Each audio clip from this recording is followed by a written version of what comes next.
This means the bulldozers will roll into the lower Rio Grande Valley Wildlife Conservation Corridor, eliminating thousands of trees during spring nesting season for hundreds of species of migratory raptors and songbirds.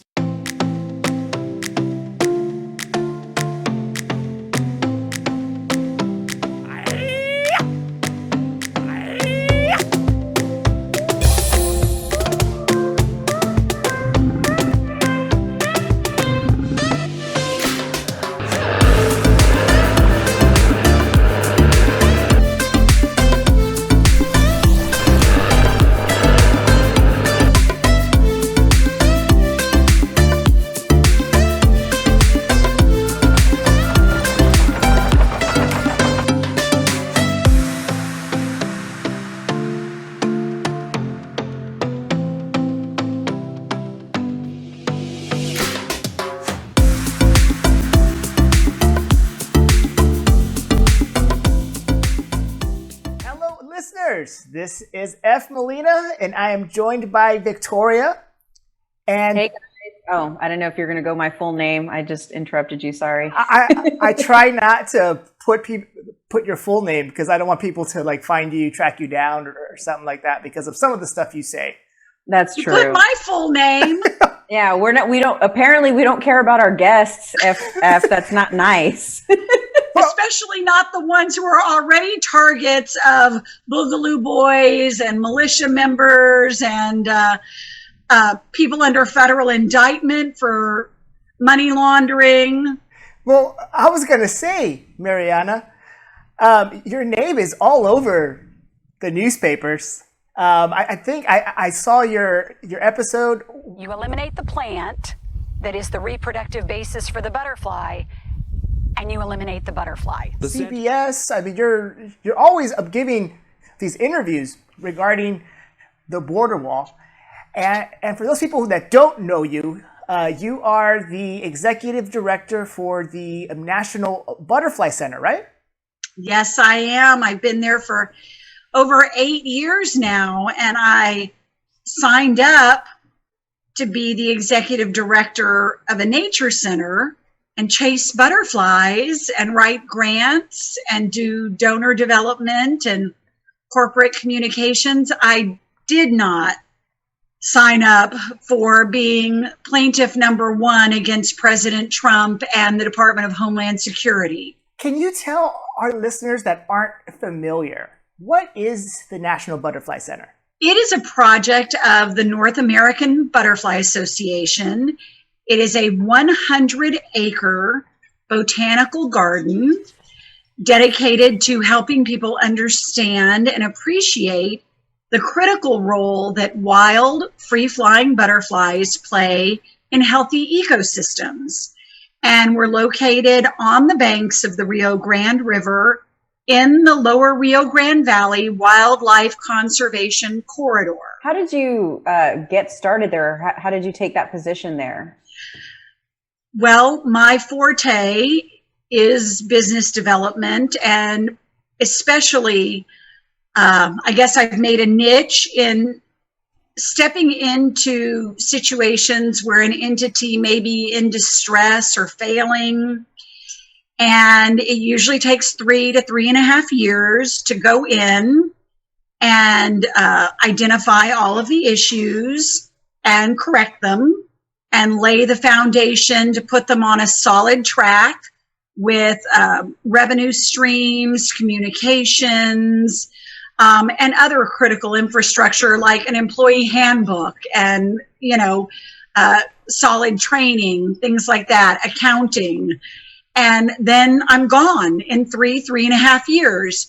And I was at about that point, at about 3.5 years at the Butterfly Center, maybe approaching 4, when I started to, put feelers out, like I'm ready to go on to the next challenge. And I stumbled upon government contractors on the land with no notice, no authority, no legal anything, no due process or exercise of eminent domain, They were cutting down our trees and mowing down wow. brush. And I said, who are you and what the hell are you doing here? And they said the words that should strike fear in the heart of every American. They said, the government sent us to clear this land for border wall. And that was 9 months before any congressional action, any vote authorizing border wall construction or appropriating funds for it. That was in July of 2017. Wow. That is insane. The next day, so that was July 20th.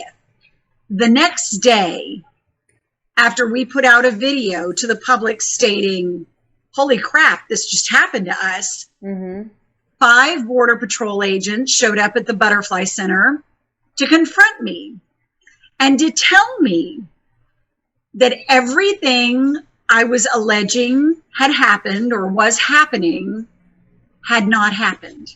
You want to talk about going down the rabbit hole? And I said, get in your trucks, boys, and follow me over the levee, where they did. And they saw the felled trees and the heavy construction equipment. And they were kind of surprised. Obviously, whatever was happening was above their pay grade. But they told me someone would be in touch. And no one was ever in touch. I had to pursue people.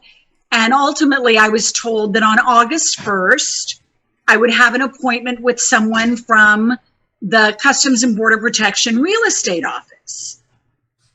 On August 1st, I received a text that that meeting was canceled, that they were not ready to meet with us. And I thought that was it.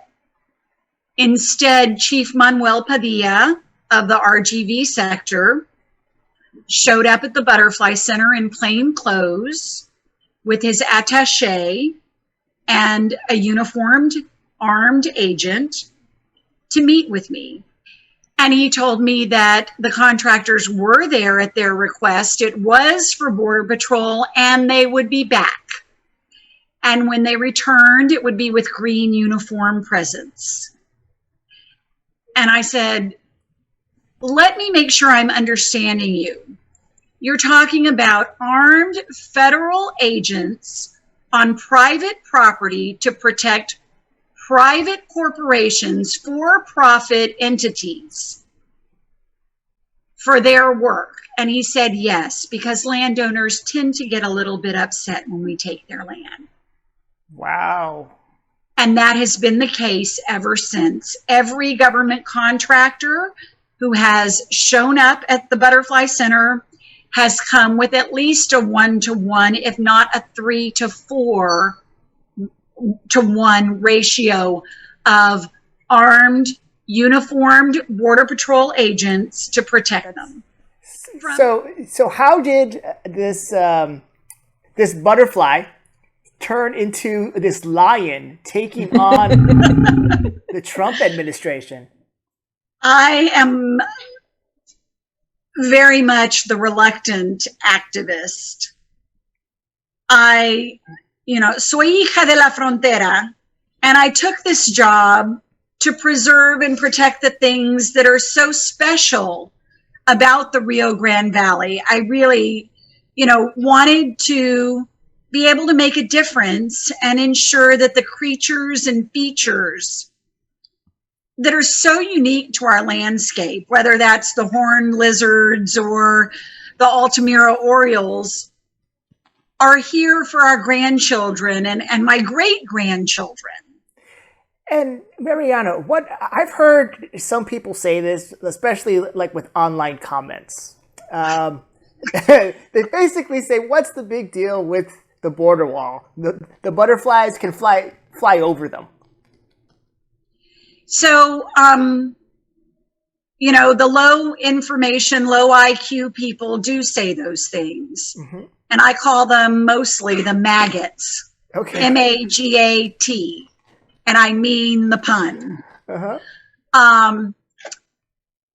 They really are just not informed, and most people are not. The border wall is a pretense It's not at all about immigration or about protecting any of us in the United States. It is being built miles inland, so it does not stop people, drugs, weapons from landing on our shores. In terms of immigration, it is nothing more than a hurdle and a harvesting mechanism. So every 1 to 2 miles, there are gaps or gates in the border wall. Where there are gaps, those may or may not be manned. Where there are gates, there is an electronic keypad. And everybody gets the gate code. So you can open that gate just like you open your garage door. Oh, wow.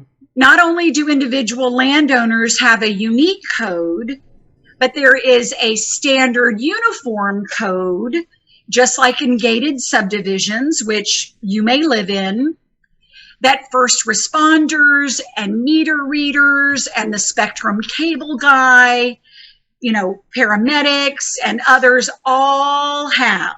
Oh. So there is no security in the wall, but immigrants who try to cross without a coyote, who is no doubt informed and connected, whether that means his brother is a Border Patrol agent or his sister works for the cable company, they have the gate code. But the walls themselves, they don't, I was reading this and I'm sorry to interrupt you, they're not connected all together. Because when people think, especially if they don't live on the border and they're not familiar here, I was reading a little bit about this, is that it's not continuous. You know, like the way you were saying, it's like there's gaps in it. So it's like, I don't understand how people think that that's doing anything. Well, and that has been part of President Trump's agenda, is to build a solid wall from the Pacific Ocean to the Gulf of Mexico to close all of those gaps, but there will still be gates and everyone will still have the gate code. And all you have to do is Google, you know, girl climbs border wall, and you can see teenage girls, or you can see a local activist scale the wall in less than 18 seconds. So it is no security. What it does do, though, is trap those people who would try to cross on their own behind it. And they sit and wait for Border Patrol. When they get picked up, where are they taken? Do either of you know? Where? After their process through the Border Patrol station, they are taken to a for-profit prison. So the border wall is specifically designed to be a hurdle and harvesting mechanism for the new plantation system, which instead of black people is now brown people. The other thing the border wall is designed to do is to provide the infrastructure for pipeline that will run from West Texas to the port of Brownsville. This is the largest private property land seizure in modern history. And under Bush, the enforcement zone, that dead zone south of the border wall, was on average about 40 feet.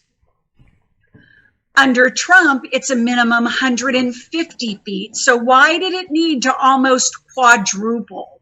Oh, because we're Americans and everything we got to make bigger. And it's Texas. We need the more space.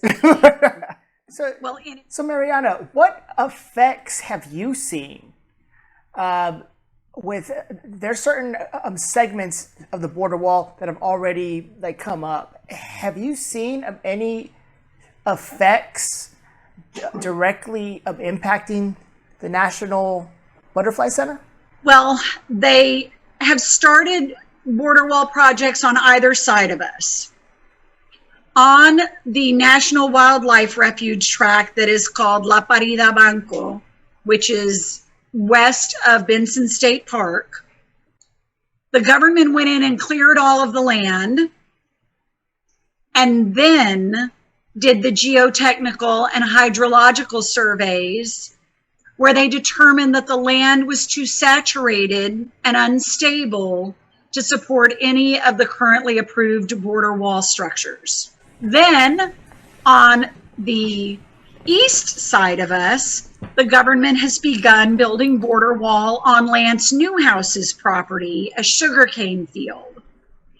And there, Lance also got into bed with Brian Colfage, Steve Bannon, and Tommy Fisher of We Build the Wall, who have built We build the wall. What, Victoria? Can you fill our listeners in? I was telling Ef'n when we were talking about this earlier, because he said something about, there's been ongoing litigation, something with the wall, and I was like, that Steve Bannon and what's his name, Colfage, I was like, those are the ones that just got arrested for basically what they were doing is they wanted to help build the wall.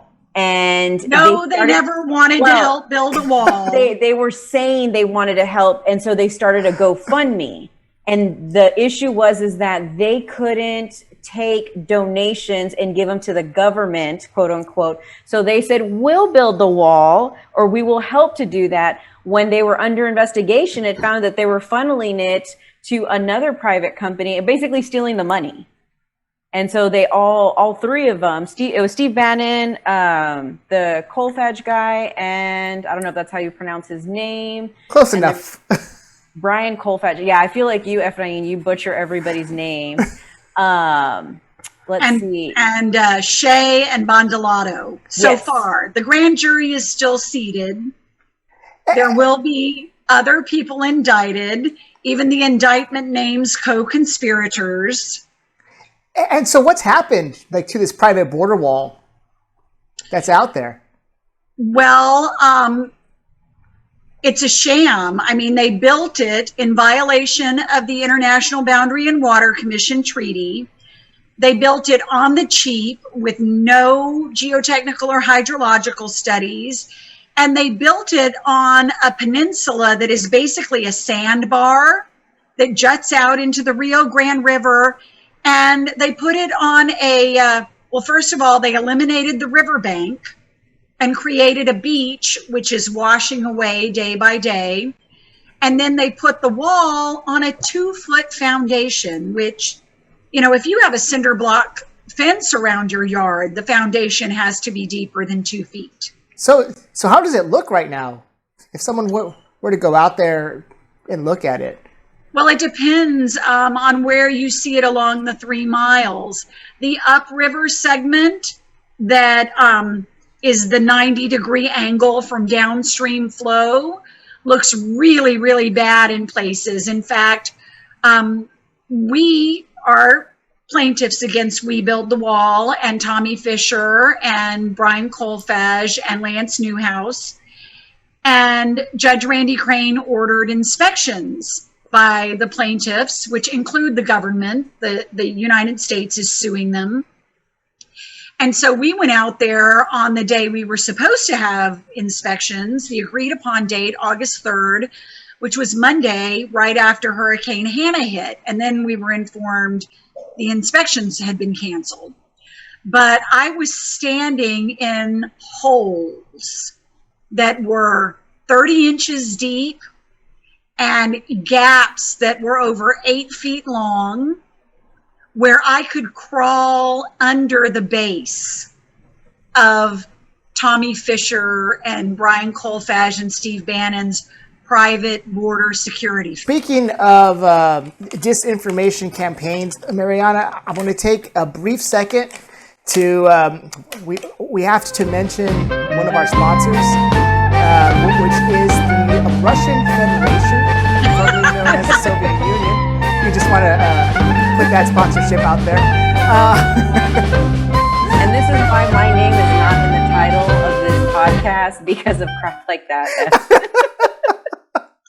But no, there's so much disinformation out there. And it seems like with this political climate right now, it's hard for people to to think what's real, what isn't real, what's a real threat, what isn't a real threat. Yeah, it's hard right now, like you saying, like just to sift through all of the shit that comes out, you know, and then, you know, this whole like conspiracy theory thing that has been, I don't know, like I'm a poli-sci major. I remember studying politics like back in college, which feels like a million years ago.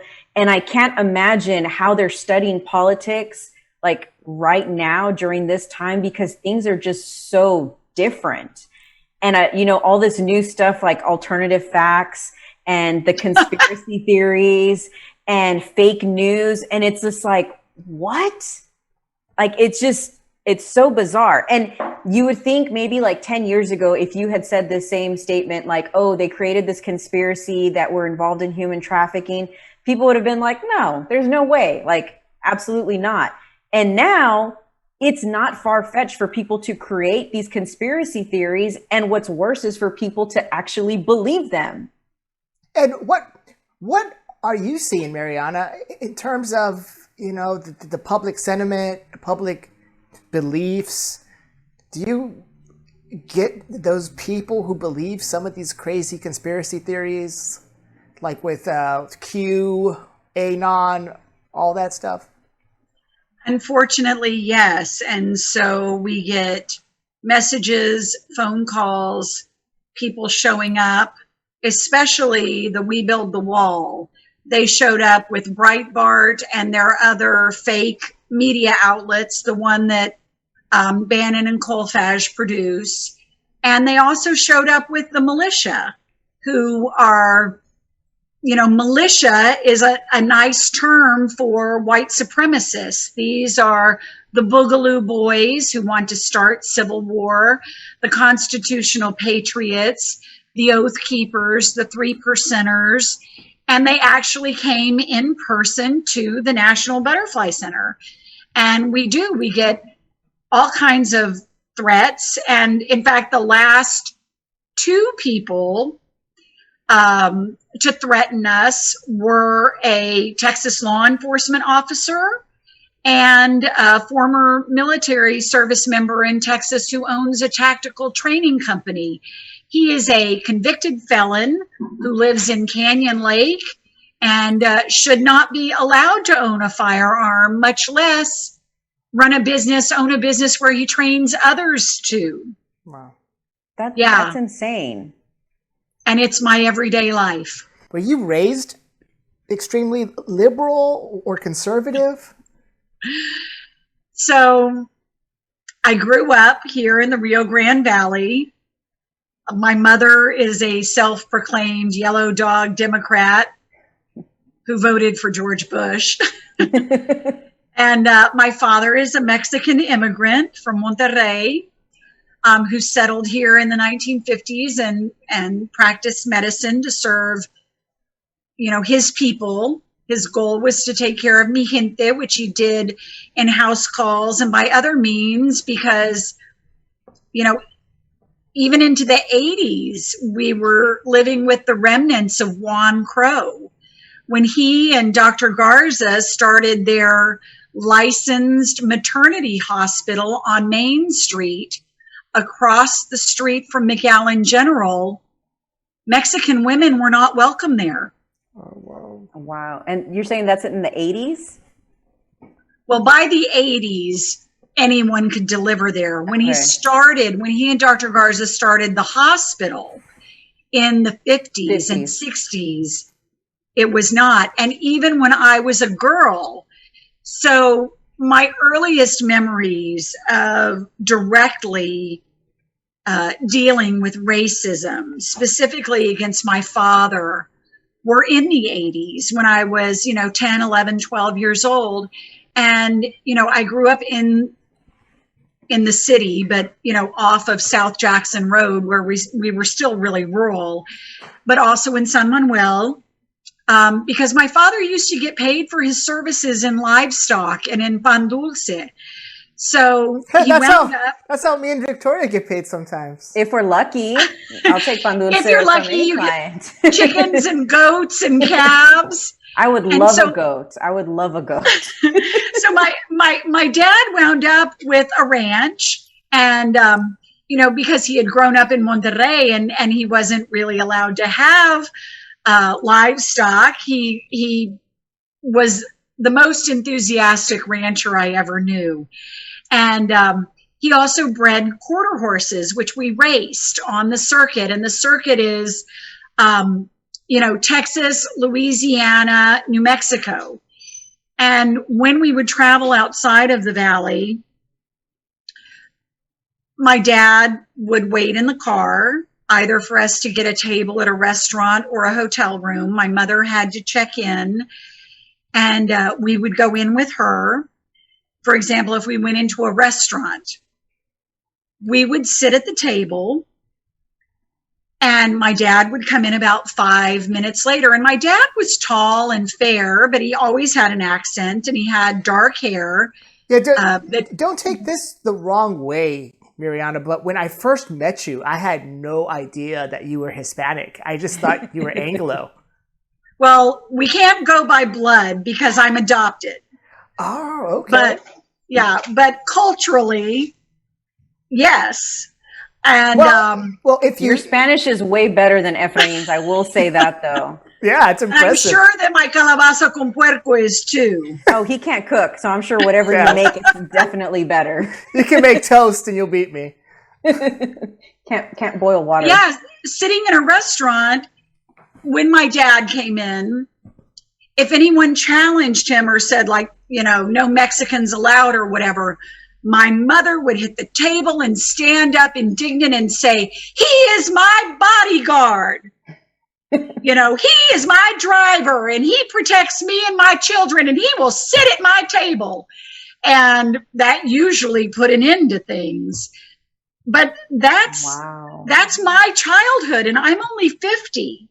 My parents have always said, you have to stand for what's right, be a part of your community, and advocate for those less fortunate or who have no voice. And so it's funny, Efrain, that you say that, because I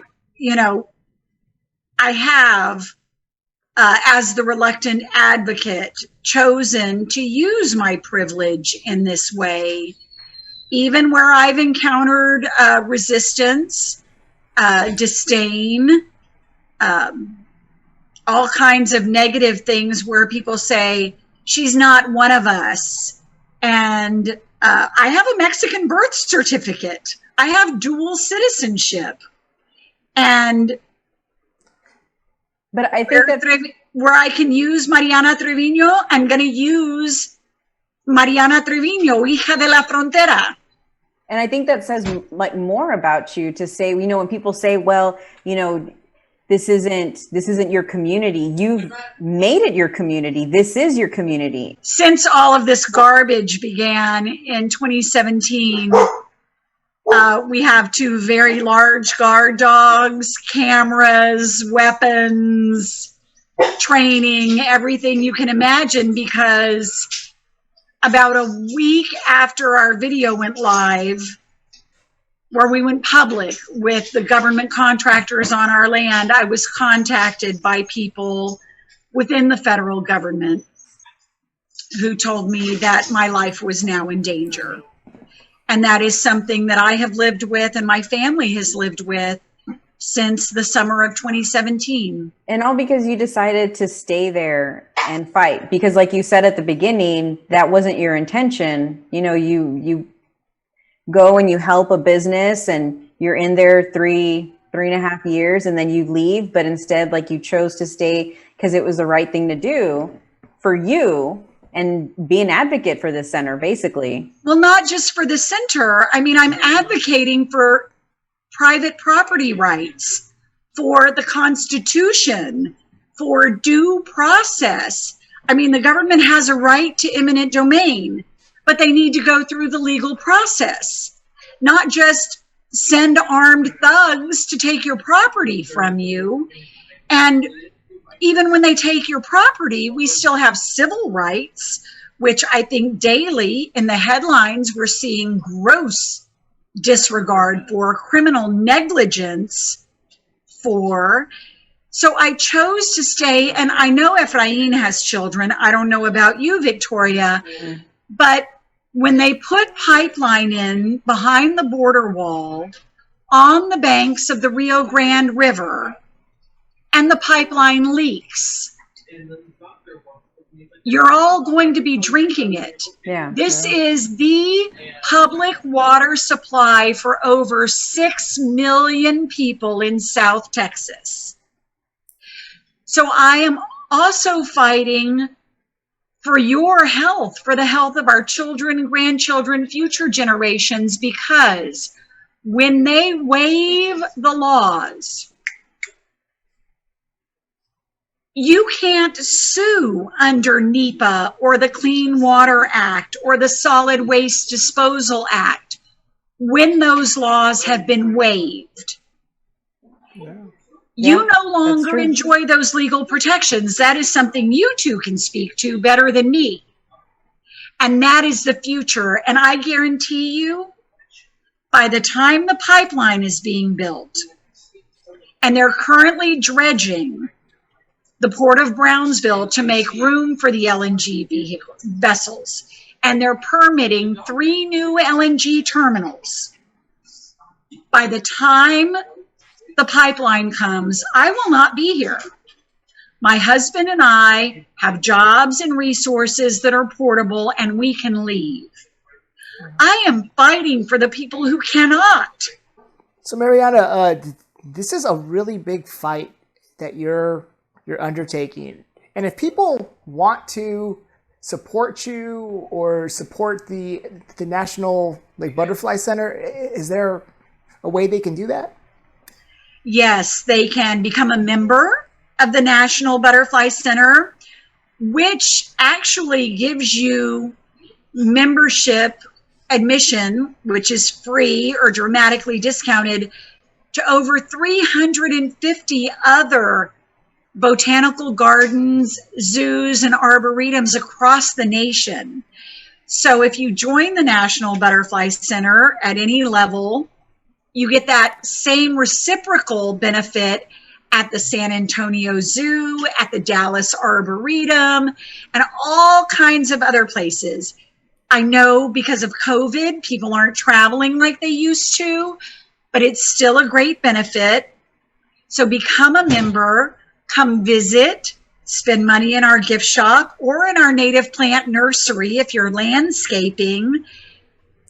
Our nursery people, our staff, our groundskeepers are happy to educate you about what to plant where that is drought tolerant so it can decrease your water bill, and also provide for the butterflies and the birds and the bugs, which we all need to do.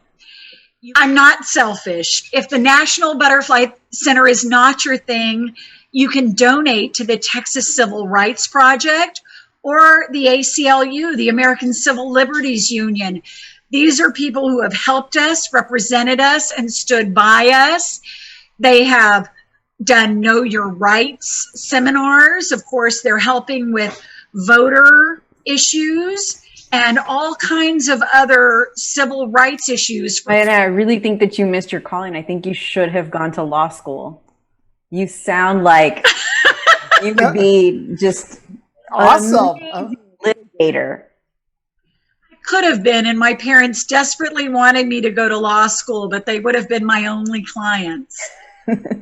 I, with a father who's a physician and a mother who's an RN and a practice manager, I would have been their in-house and official counsel forever. Yeah. Victoria, we all know what would have really happened. Being how good she is with her advocacy, she would be general counsel to Exxon, Shell, some big corporation. They'll steal you up from law school. That's what they usually do. No, she would have started at the ACLU or some. If money were my motivator, I wouldn't be working at the National Butterfly Center with no health benefits and no retirement plan. Our community, Marianna, is so lucky to have you.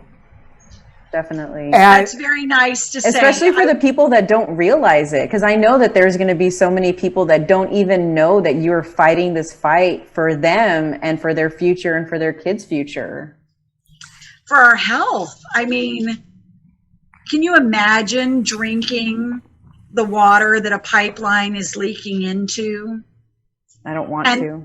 These companies, you know, that own our elected officials, they're not accountable to us. No, they're not. no, I don't think I'll ever see a butterfly the same way ever again. They could be, you know, they could pack a fight. Don't mess with the butterflies. I appreciate that very much. And I do believe that I was put in this place for a purpose. I don't like it. I have not enjoyed it. I can't wait for it to be over. But if this is my life's purpose, then I'm going to serve it well and fully.